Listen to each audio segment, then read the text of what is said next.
नमस्कार दोस्तों। देखिए, लास्ट वीडियो में हम लोगों ने बैंकिंग और नॉन बैंकिंग फाइनेंशियल कंपनी के बारे में पढ़ा था और लगभग खत्म कर दिया था, ठीक ना। अब बैंकिंग से थोड़ा सा हट के एक नया टॉपिक हम पढ़ेंगे। हालांकि वो भी रिलेटेड बैंकिंग से ही है, लेकिन बैंकिंग से थोड़ा सा डिफरेंट है, ठीक ना। तो आज हम लोग पढ़ेंगे बेसिकली कि सीआरआर क्या होता है, एसएलआर क्या होता है, रेपो रेट क्या होता है, रिवर्स रेपो रेट क्या होता है, बैंक रेट क्या होता है और मार्जिनल स्टैंडिंग फैसिलिटी क्या होता है। इसके बारे में हम लोग पढ़ेंगे, ठीक ना। ये क्या होता है, क्यों होता है, ये किसी भी एग्जाम में अर्थव्यवस्था से पूछे जाने वाला एक महत्वपूर्ण टॉपिक है, ठीक ना। तो सबसे पहले हम कुछ चीज को समझ लेते हैं। देखिए,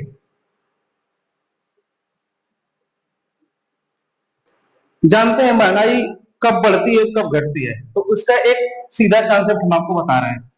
ये मान लीजिए कि बैंक है, ठीक ना। ये बैंक है, ठीक ना।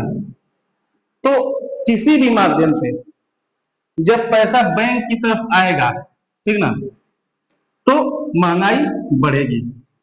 याद रखिएगा।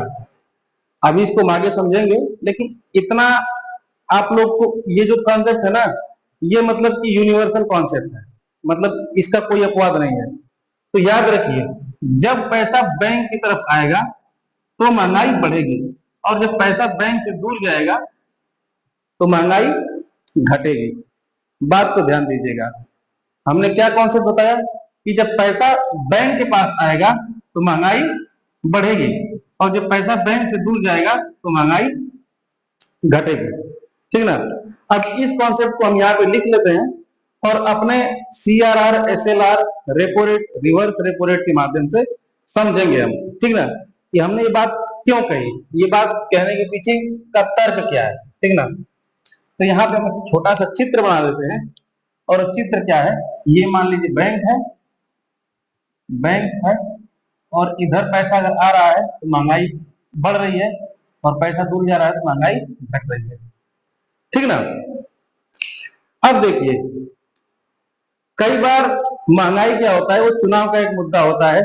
और महंगाई जिस सरकार में ज्यादा बढ़ती है, ठीक ना, जाहिर सी बात है कि उनको इसका राजनीतिक ह्रास देखने को मिलता है या राजनीतिक घाटा सहने को मिलता है। तो कोई भी सरकार नहीं चाहती है कि उसके शासन काल में या उसके कार्यकाल में महंगाई एक निश्चित स्तर से ज्यादा बढ़े, ठीक ना।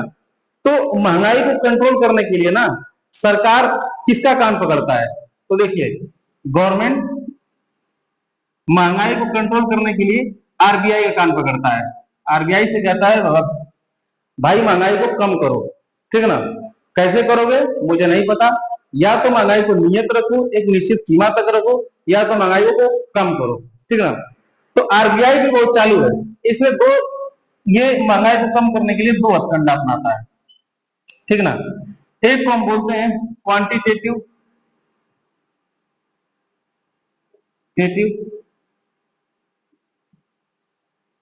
यानी परिमाणात्मक, ठीक ना। और एक को बोलते हैं हम क्वालिटेटिव, यानी गुणात्मक। तो देखिए, क्वालिटेटिव में आरबीआई क्या करता है कि बैंकों को अच्छी अच्छी बातें बताता है, सलाह देगा कि भाई देखो बैंक ऐसे नहीं ऐसे करो, अपना रेट बढ़ाओ या रेट कम करो, ठीक ना।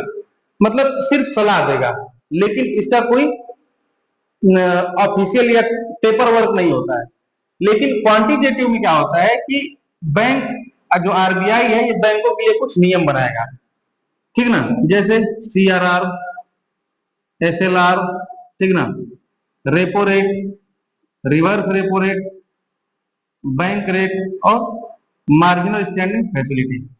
ये किसमें आ जाएगा, क्वांटिटेटिव में आ जाएगा, यानी परिमाणात्मक में आएगा, ठीक ना। अभी आप लोगों को समझ में नहीं आ रहा होगा, मैं जानता हूं, क्योंकि मैं एक अभी ओवरव्यू बता रहा हूं, ठीक ना। अब इसको हम लोग धीरे धीरे समझेंगे, ठीक ना। तो इस चित्र को भी हम यहां बना लें, ठीक ना। उसके बाद हम लोग आगे बढ़ेंगे। तो इस चित्र को यहां बना लें। इन्हीं दो चित्रों से हम लोग सारा काम करेंगे। गवर्नमेंट ऑफ इंडिया किसको पकड़ता है? आरबीआई।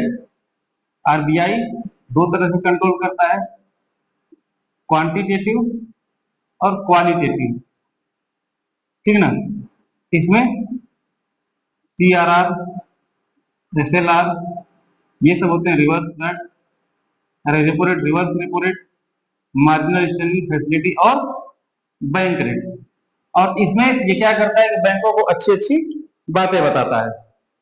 तो देखिए, महंगाई को कंट्रोल कैसे किया जाए, इसके लिए ये चीजें हैं। तो सबसे पहले क्या करेंगे कि हम थोड़ा थोड़ा इनके बारे में पढ़ लेंगे, और पढ़ने के बाद जो है हम ये समझेंगे कि ये महंगाई को कंट्रोल कैसे करते हैं, ठीक ना। तो आइए समझते हैं। सबसे पहले हम समझेंगे क्या, C R R. C R R यानी कैश रिजर्व रेशियो, हिंदी में हम लोग बोलते हैं नकद आरक्षित अनुपात। ये कैश रिजर्व रेशियो क्या होता है, ठीक ना। इसको समझने से पहले क्या होता है, एक वर्ड होता है एनडीटीएल, यानी नेट डिमांड टाइम लायबिलिटी, ठीक ना, एनडीटीएल। तो एनडीटीएल उसको कहते हैं कि बैंक को जो पैसा एक निश्चित समय में प्राप्त होता है, ठीक ना। एनडीटीएल यानी नेट डिमांड टाइम लायबिलिटी, यानी एक निश्चित समय में बैंक को जितना पैसा प्राप्त होता है उसको हम एनडीटीएल बोलते हैं, ठीक ना। तो हम मान लेते हैं कि बैंक को 100 रुपए प्राप्त हुआ, ठीक ना। इसी से हम आगे बढ़ेंगे, ठीक ना। मान लीजिए बैंक को 100 रुपए प्राप्त हुआ, तो आरबीआई कहता है कि अगर तुमको 100 रुपए प्राप्त हुआ, ठीक ना, तो इसमें से कुछ कैश, ये डेटा आरबीआई तय करता रहता है। वर्तमान में 4% है, लेकिन हो सकता है कि अगला डेटा है तो ये बदल जाए, ठीक ना। ये आरबीआई समय समय पर बदलता रहता है।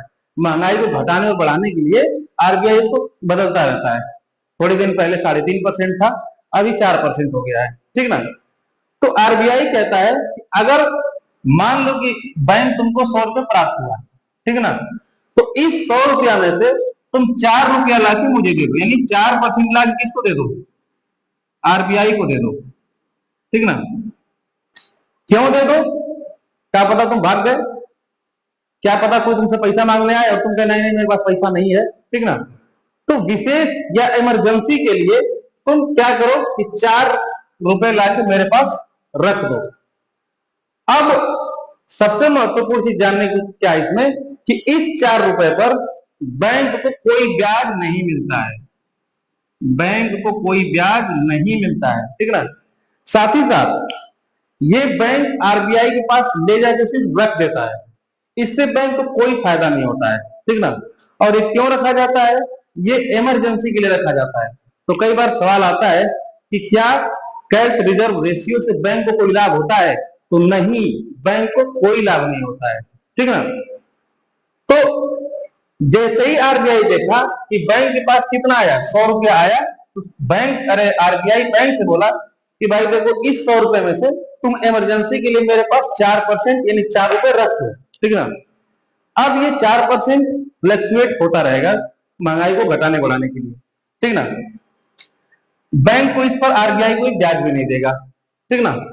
उसके बाद हमारा आता है एसएलआर, ठीक ना। एसएलआर का मतलब स्टेट्यूटरी लिक्विडिटी रेशियो, ठीक ना।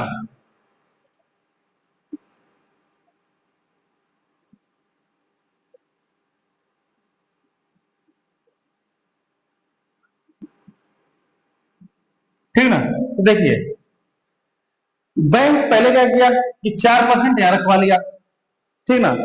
उसके बाद बोला कि 18 रुपया अपने पास रख लो। देखिए आरबीआई क्या कर रहा है बैंक के साथ, 4 रुपया तो अपने पास रखवा लिया, और फिर कहा कि देखो भाई बैंक 18 रुपये इमरजेंसी के लिए अपने पास रखो। अब ये जो 18 रुपया है, इसको तुम ब्याज पे या लोन के माध्यम से किसी को नहीं दोगे, बात को ध्यान दीजिएगा। आरबीआई बैंक से क्या कहता है कि जो तुम्हें 100 रुपए प्राप्त हुआ है, उसका 18 रुपया तुम अपने पास रिजर्व रख लो, और इस 18 रुपया को किसी को तुम ब्याज नहीं दोगे या लोन के माध्यम से नहीं दोगे, तो बैंक कहेगा भाई तुम करेंगे क्या? तो आरबीआई कहता है कि तुम इसका सोना खरीद सकते हो, ठीक ना, गोल्ड खरीद सकते हो, ठीक ना,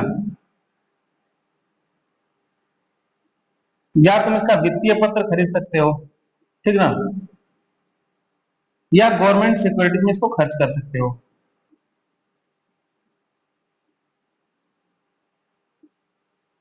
लेकिन इसको तुम लोन में नहीं दोगे, क्योंकि मान लो तुम लोन दिए, पैसा लेके कोई फुर हो गया, ठीक ना, तो ध्यान दीजिएगा, 100 रुपए अगर बैंक को प्राप्त हुआ तो 22 रुपया तो आरबीआई पहले कह दिया कि भाई एक तरफ रख दो, ठीक ना। अब बचा जो 78 रुपया, ठीक ना, उससे तुम अपना लेन देन करो, लोन दो, जो भी करना है करो। उसके बाद भी बैंक कंट्रोल करता है, जैसे कुछ लोन प्राइवेट सेक्टर लेंडिंग को दिलवाता है, ऐसे ऐसे अभी तमाम कंट्रोल है, लेकिन हमें अभी यहाँ यही जानना है बस, ठीक ना। तो ध्यान दीजिएगा, तो सीआरआर और एसएलआर आपको कंफर्म, अरे क्लियर हो गया होगा कि सीआरआर कैश रिजर्व रेशियो और एसएलआर स्टैट्यूटरी लिक्विडिटी रेशियो, ये बैंक आरबीआई के पास पैसा रख देता है, बैंक को इससे कोई लाभ नहीं मिलता। इस पैसे से बैंक गोल्ड, वित्तीय पत्र या गवर्नमेंट सिक्योरिटीज खरीद सकता है, और इस पैसे से बैंक को कुछ लाभ हो सकता है। जैसे बैंक को कैसे लाभ होगा, मान लीजिए शादी का सीजन आया, ठीक ना, और बैंक इस पैसे से गोल्ड, नहीं, शादी के सीजन से पहले मान लीजिए खरवास, जिसको हम लोग भोजपुरी में बोलते हैं खर मास, हिंदी में बोलते हैं खर मास, खर मास, और भोजपुरी में बोलते हैं खर वास, ठीक ना, मास को मास कर देते हैं, ठीक ना।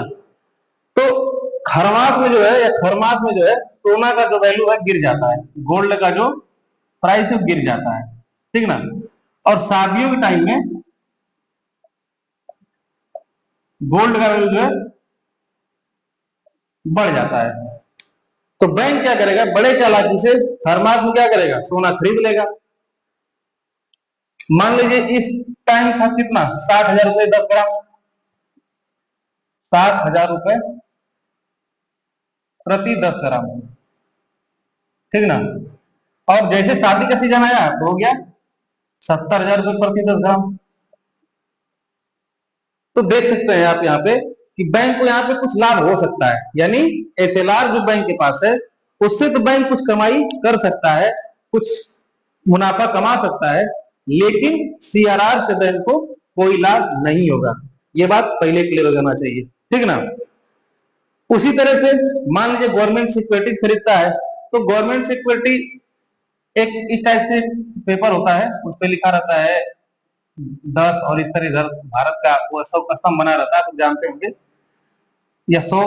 तो ये जो 100 रुपए का पेपर होता है ना, ये गवर्नमेंट कहता है तुमसे 95 रुपए में ले लो, ठीक ना, और एक नियत टाइम के बाद तुम आके हमें इस पेपर को वापस देना, और इससे हम तुमको 100 रुपए वापस देंगे। तो यहाँ से बैंक को 5 रुपए लाभ हो गया, ठीक ना।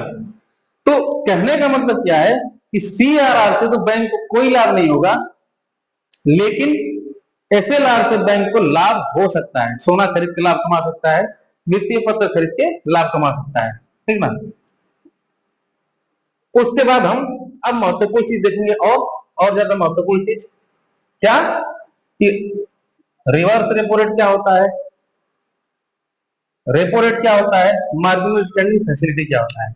इसके लिए हम एक चित्र बनाएंगे, ठीक ना। ये हो गया आरबीआई, ये हो गया एसबीआई, ठीक ना, और ये हो गया पब्लिक, मतलब ये मैं हो गया, यानी ऋषि हो गया, ठीक ना। अब देखिए एसबीआई का मतलब हम यहां पे क्या दिखाना चाह रहे हैं कि जितने भी कॉमर्शियल बैंक हैं, ठीक ना।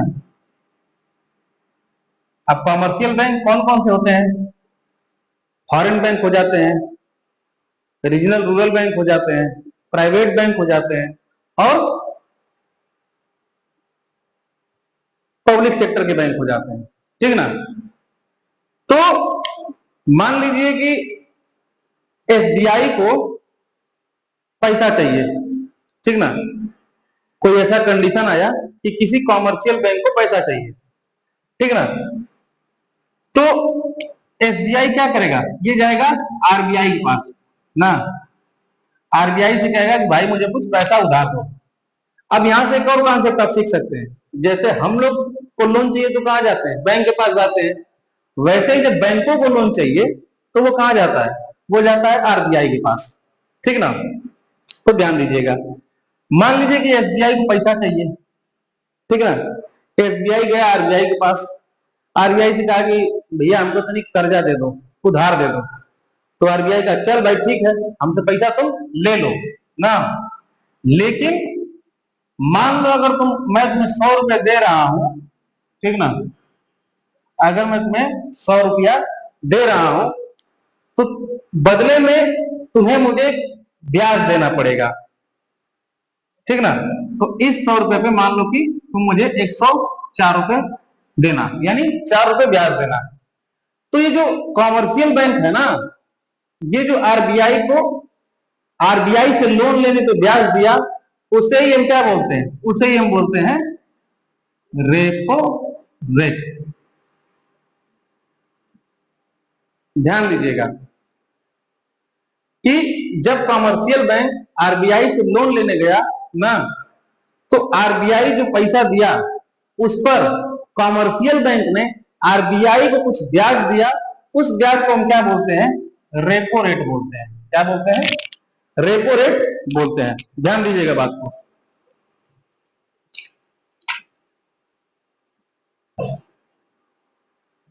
अब ये जो रेपो रेट है ना, ये समय समय पर घटता बढ़ता रहता है।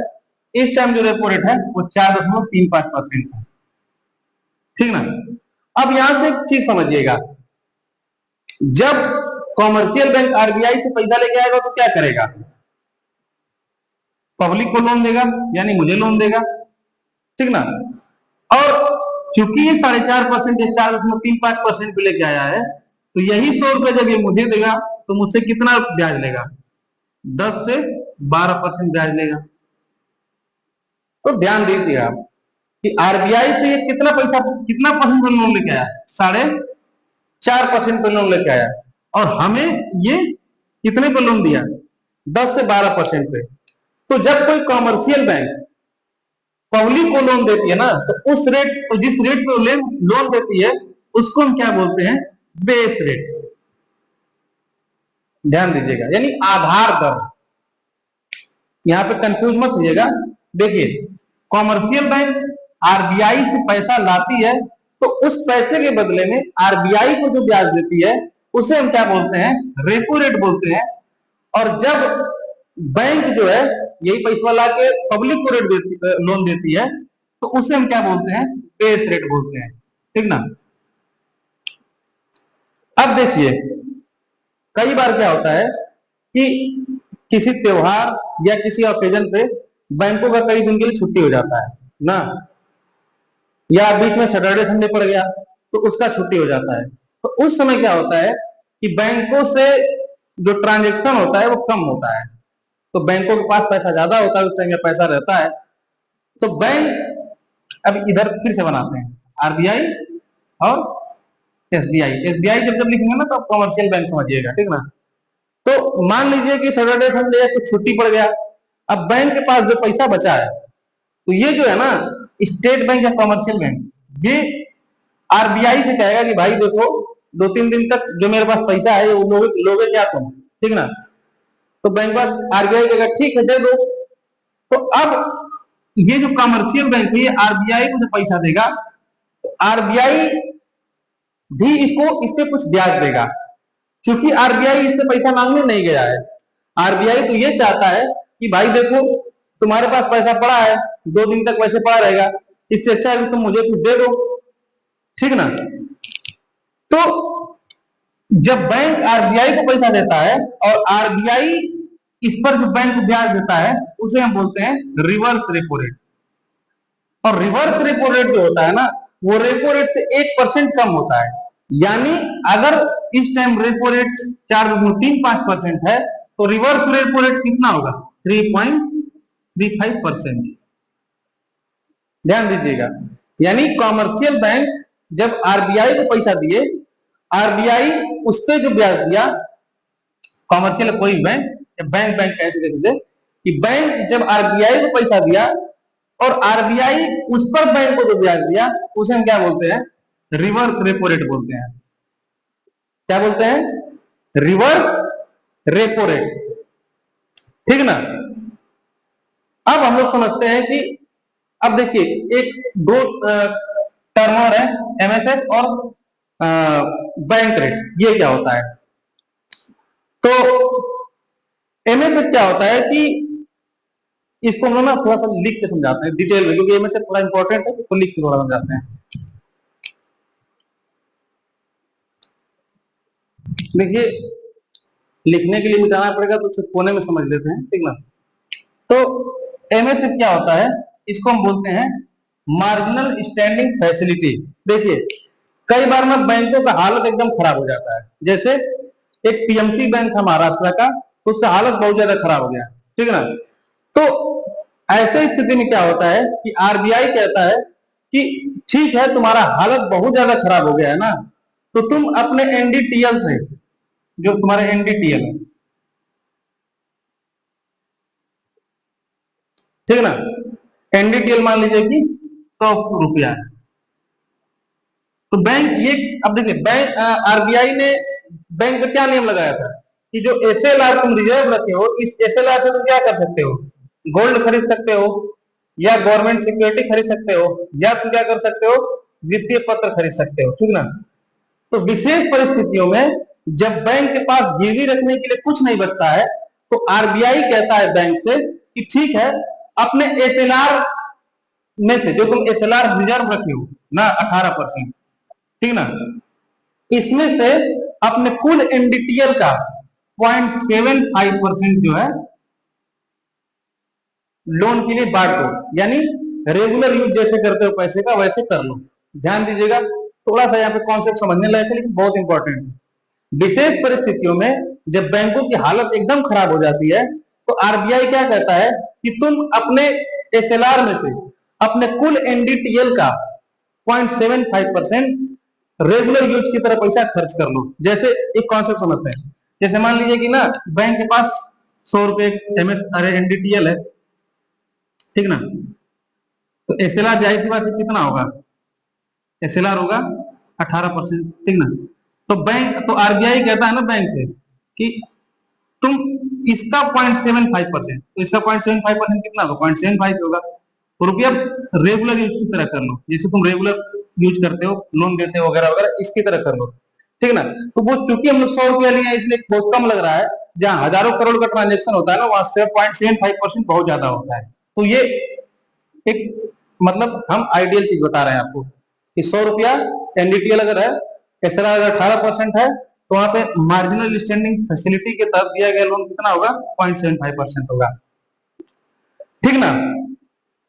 लेकिन ये जो 0.75% है, ये तुम पब्लिक को नहीं दे दोगे। ये तुम किसको दोगे? ये तुम दोगे आरबीआई के पास। ठीक ना? किसको दोगे? आरबीआई को दोगे। मतलब अगर तुम बर्बाद हो रहे हो, तुम्हारे पास रखने के लिए कुछ नहीं है, तुम्हारा लोन सब लेके भाग गए हैं, तो तुम ये 0.75% आरबीआई को दे दो। और आरबीआई इस पे क्या करता है? आरबीआई इस पे 6.5% के आसपास लोन देता है, अरे ब्याज देता है किसको? बैंक को। ठीक ना? अगर आप इतना समझ गए ना, तो इसमें इसको मिटा के अच्छे से थोड़ा समझाता हूँ इसको। ठीक ना?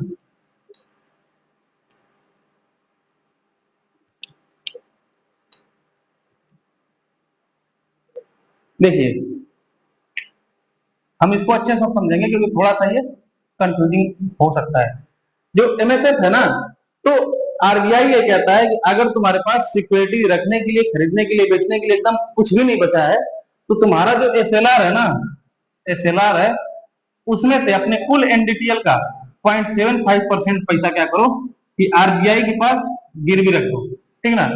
और आरबीआई इसके बैंक को लगभग 6.5% के आसपास, वर्तमान जो रेट है वही हम लिख रहे हैं, ये घट बढ़ सकता है, 6.5 मतलब 6.75% ब्याज देता है। यानी अगर कोई बैंक एसएलआर के थ्रू, अगर एसएलआर से इतना पैसा आरबीआई को दिया, 100 रुपए दिया, तो बैंक उसमें कितना देगा? 106.75 देगा। ठीक ना? तो यही होता है मार्जिनल स्टैंडिंग फैसिलिटी। उसके बाद एक होता है बैंक रेट। तो बैंक रेट क्या होता है कि जब बैंकों को ना लॉन्ग टर्म के लिए लोन चाहिए, मतलब साल 2 साल 5 साल के लिए लोन चाहिए, तो आरबीआई से जब ये पैसा लेते हैं, आरबीआई से जब ये पैसा लेते हैं तो इनको उस पर ब्याज देना पड़ता है, ठीक ना। देखिए बैंक रेट समझ लेते हैं। बैंक रेट, तो देखिए ये हो गया आरबीआई और ये हो गया बैंक। तो जब बैंक को ना लॉन्ग टर्म के लिए लोन चाहिए और ये आरबीआई से पैसा लेते हैं और आरबीआई इनसे जो ब्याज वसूलता है उसे ही हम बोलते हैं क्या, बैंक रेट ना। बैंक रेट इस टाइम कितना है, 5.15%, ठीक ना, 5.15% है। जब बैंकों को लॉन्ग टर्म के लिए आरबीआई से लोन चाहिए और आरबीआई उस पर जो ब्याज देता है उसे बैंक रेट कहते हैं। एक बार हम एक ही स्लाइड में सब लिखते हैं, उसके बाद समझते हैं, ठीक ना।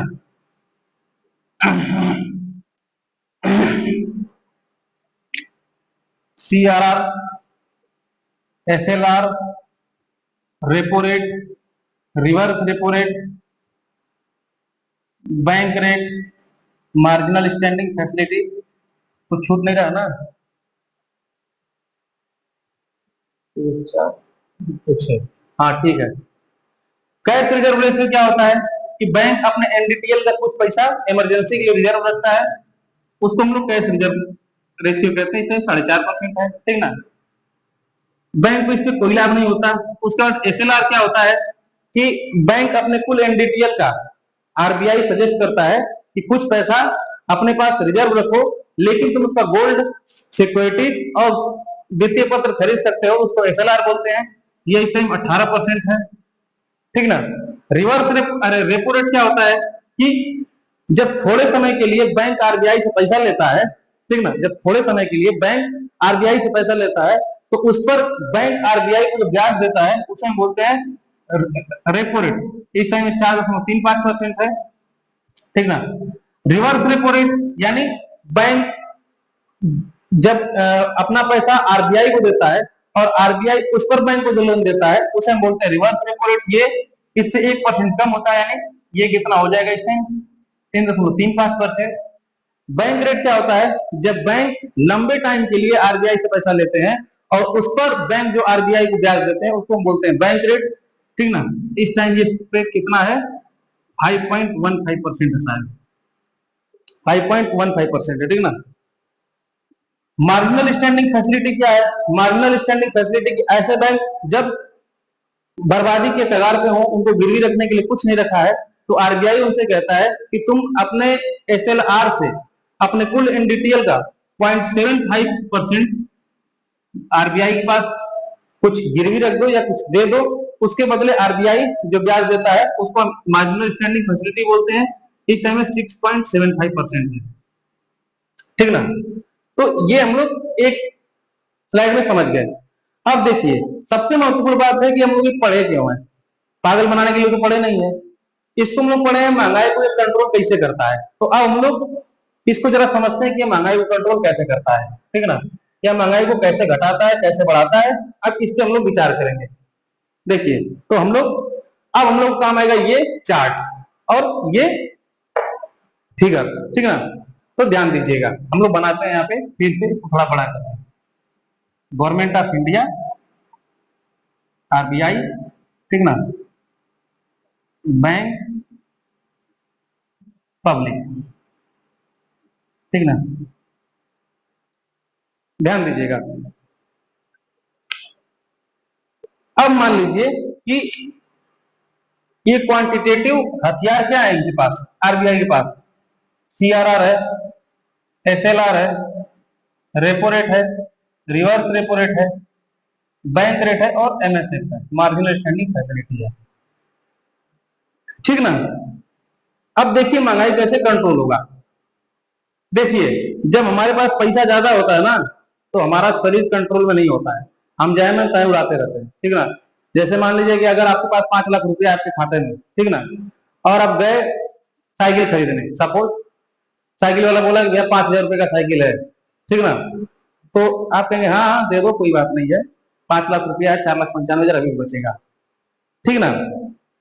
जैसे आप देखेंगे ना कि शादियों के सीजन में लगभग हर चीज का दाम बढ़ गया होता है, क्यों बढ़ गया होता है? क्योंकि डिमांड ज्यादा होता है, ठीक ना।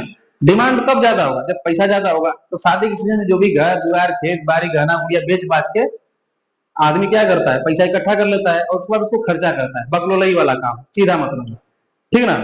तो देखिए, अब आरबीआई क्या किया कि मान लीजिए कि सीआरआर 4% रख दिया, सपोज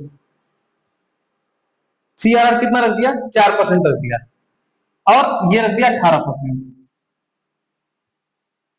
ये कितना है? 4.35%। इसे हम लिख लेते हैं, फिर उसका समझेंगे।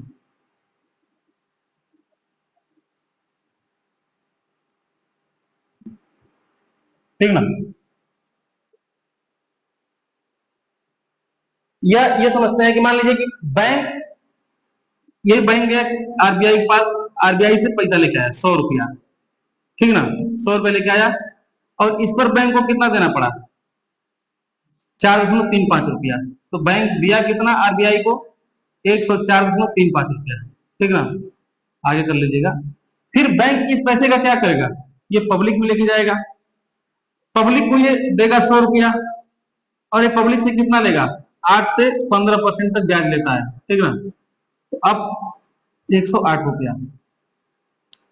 बात को समझिए, बैंक के पास 100 रुपया है, ये पब्लिक को दे दिया 108 रुपया, ठीक ना।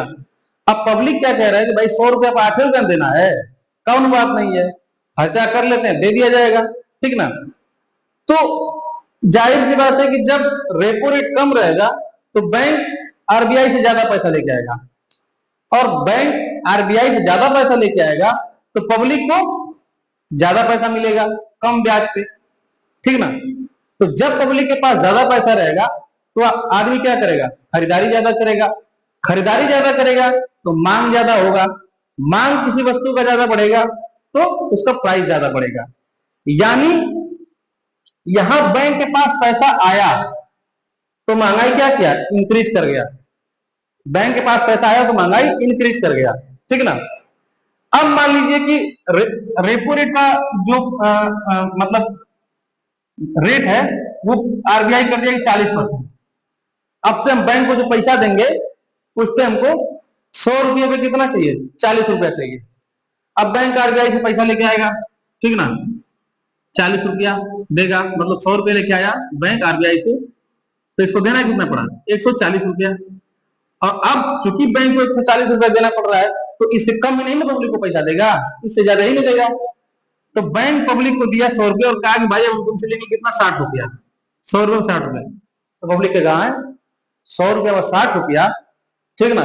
तो पब्लिक बैंक से लोन कम लेगा, कहा जानेगा पब्लिक कि अगर 100 रुपया लिए तो हमको कितना पैसा देना पड़ेगा? 60 रुपया देना पड़ेगा। तो जब पब्लिक के पास पैसा नहीं रहेगा तो पब्लिक खरीदारी कम करेगी, खरीदारी कम करेगी तो डिमांड कम होगा, डिमांड कम होगा तो जो दुकान बैठा आदमी सोचेगा हमारा सामानिया तो बेचते नहीं है, तो क्या करेगा? तो सोचेगा थोड़ा घटा देते हैं अपने सामान का दाम। तो बैंक से पैसा जब दूर गया तो महंगाई क्या हुआ? घटा। समझाया? बैंक के पास जो पैसा आया तो महंगाई बढ़ा, बैंक से जब पैसा दूर हुआ तो महंगाई घटा। अब जैसे आप एक चीज देखते होंगे ना कि जैसे मॉल जो होता है, तो मॉल में अक्सर कौन लोग जाते हैं? सामान्यतः, ये नहीं कह रहे हैं कि गरीब लोग नहीं जाते हैं, या मेरा ये कहने का मतलब नहीं है, लेकिन सामान्यतः खरीदारी करने कौन जाता है? संपन्न लोग जाते हैं। और संपन्न लोग गए, बिल जितने का बना उतना दिए, अपना चले आए। तो जो 10 रुपया का समोसा होता है वो 100 रुपया का देंगे सब। आप कभी एयरपोर्ट पे जाएंगे तो 200-200 का समोसा मिलता है, तो क्या कोई गरीब आदमी जाके समोसा खाएगा? नहीं। वो अगर एयरपोर्ट पे पहुंच भी गया ना तो वो समोसा नहीं खाएगा, ठीक ना। लेकिन फिर भी वो 200 का समोसा क्यों बिकता है? क्योंकि कोई तो है जो उसको खरीद रहा है, ठीक ना। कोई खरीदेगा ही नहीं समोसा को, तो दो ही कंडीशन वहां पे जनरेट होगा, या तो समोसा बिकना ही बंद हो जाएगा, और या तो समोसा का दाम कम हो जाएगा। तो जैसे देखिए, अमीर लोग मॉल में जाते हैं तो मॉल में आप देखेंगे ना कि सामान्यतः जो ठेला पटरी पे सामान बिक रहा है उससे महंगा मिलता है मॉल में। क्यों मॉल में महंगा मिलता है? क्योंकि वहां पे एक इन्वायरमेंट है। इन्वायरमेंट किस चीज का है? कि ज्यादा पैसे वाले लोग जा रहे हैं तो वो ज्यादा मोलाई नहीं करवा रहे हैं, वो अपना जा रहे हैं, सामान खरीदे, बिल बनवाए, पैसा पे की चल दिए, क्योंकि उनके पास पैसा है, उनके पास लाइबिलिटी है, तरलता है ज्यादा, तो पैसा ज्यादा है तो वो पे ज्यादा कर रहे हैं। अब हमको हमारे किसी सामान का 100 रुपया मिल रहा है तो हम उसको 50 रुपए में क्यों बेचेंगे?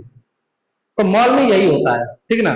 मॉल में कई बार बहुत रद्दी सामान का बहुत ज्यादा पैसा ले लिया जाता है। जैसे मॉल में जो रेस्टोरेंट है, आप देखोगे कि उसमें जो खाना है वो बहुत ज्यादा महंगा होता है। आप 50 रुपया में पेट भर खा लोगे, किसी 50 रुपया 100 रुपया अगर आप दे दिए कहीं बाहर में मॉल के अलावा, तो आप पेट भर खा लोगे। वहां पता चला कि 80 रुपए का पानी मिल रहा है, ठीक ना। तो ये चीज होता है। तो वहां पे क्या माहौल बन रहा है? मॉल में लोगों के पास पैसा ज्यादा है, मॉल में लोगों के पास पैसा ज्यादा है, जो लोग जा रहे हैं, तो वो लोग क्या कर रहे हैं? महंगाई को वहां बढ़ा दे रहे हैं। अब एक नॉर्मल आदमी मॉल में घुस गया और कॉफी पी लिया, उसको 80 रुपया या 500 रुपये जो कैफे कॉफी डेज का देना पड़ गया, तो पगला ये नहीं जाएगा कि साला ये कौन सा ऐसा चीज है कि मतलब हम इसको 500 रुपया ने कॉफी हम क्या डाल दिया है, ठीक ना। तो चीजें समझिए कि मॉल में जो लोग जा रहे हैं उनके पास पैसा ज्यादा है, तो पैसा ज्यादा है तो वो लोग महंगाई को क्या कर रहे हैं? बढ़ा रहे हैं। तो जब जब महंगाई ज्यादा बढ़ जाती है तो गवर्नमेंट ऑफ इंडिया, भारत सरकार, आरबीआई को कान पकड़ के लाता है, कहता है ये सब बढ़ाओ, ये सीआरआर बढ़ा दो, एसएलआर बढ़ा दो, ये सब बढ़ा दो, ठीक ना। जब ये सब बढ़ा दोगे तो बैंक के पास पैसा कम पहुंचेगा, जब बैंक पैसा कम लेगा तो जब सब बढ़ जाएगा तो बैंक के पास पैसा कम आ जाएगा। तो ये देखिए, ये जब सारे ये सब बढ़ते हैं ना, ये खाली कम होता है क्योंकि, ठीक ना, जब ये सारे बढ़ते हैं तो महंगाई क्या होता है? बढ़ने अरे महंगाई कम होने लगता है। ये जब सारे बढ़ते हैं तो महंगाई कम होने लगता है। बस दो पे ध्यान दीजिएगा, ये किससे किससे, क्योंकि इससे बैंकों को लाभ होता है, ठीक ना। तो उसके अलावा ये जब सारे बढ़ते हैं तो महंगाई कम होता है, और जब सारे घटते हैं तो महंगाई बढ़ने लगता है। क्योंकि जब सारे बढ़ते हैं तो बैंक के पास पैसा कम पहुंचता है, जब सारे बढ़ते हैं तो बैंक के पास पैसा कम पहुंचता है, और जब सारे घटते हैं तो बैंक के पास पैसा ज्यादा पहुंचता है, ठीक ना। तो ऐसे महंगाई को कंट्रोल किया जाता है। यानी महंगाई अगर आपको बढ़ाना है तो क्या करिए? इसको घटा दीजिए, और महंगाई को घटाना है तो क्या करिए? इसको बढ़ा दीजिए, ठीक ना।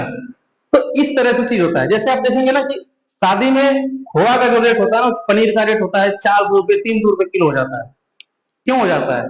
क्योंकि उस टाइम लोग ज्यादा पैसा देके प्रोडक्ट को खरीदते हैं। देखिए, महंगाई बढ़ने का ना सीधा सीधा कॉन्सेप्ट क्या है, यहाँ पे हम समझा देते हैं आपको।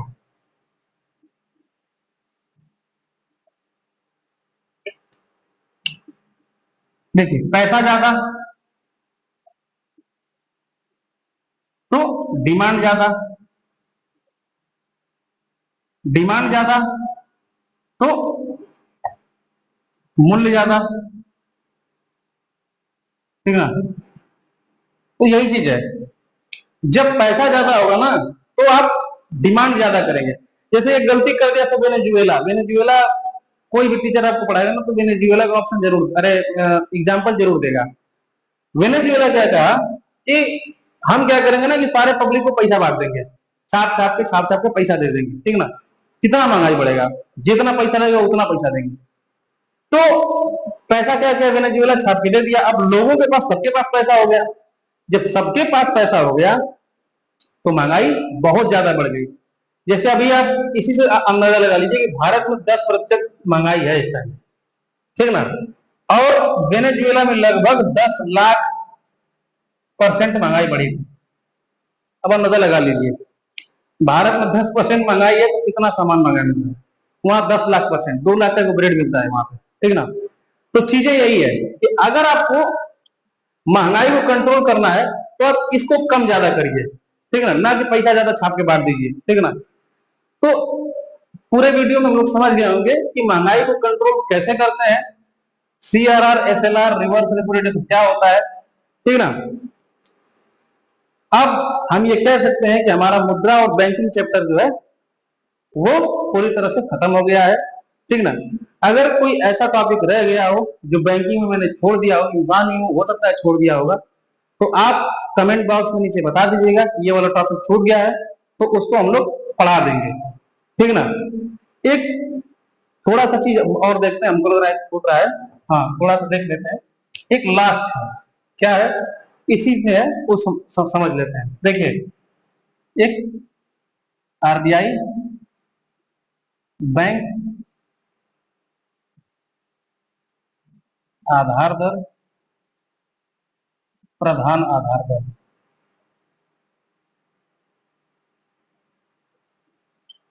इसको हम थोड़ा समझ लेते हैं। ये क्या होता है, देखिए, जब बैंक ना पैसा लाता है कहीं से ना, तो वो अपने कस्टमरों को कुछ निर्धारित दर पर लोन देता है। पहले क्या होता था ना कि बैंक किस रेट पे लोन देगा ये आरबीआई तय करता था, लेकिन अब आरबीआई तय नहीं करता है। अब बैंक खुद तय करते हैं कि वो किस रेट पे तय करेंगे।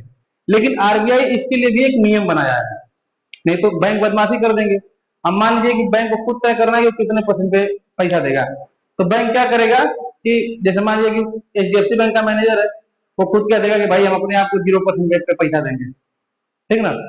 तो आरबीआई ने इसमें दो चीज निर्धारित किया कि बेस रेट या आधार दर, ठीक ना, बेस रेट।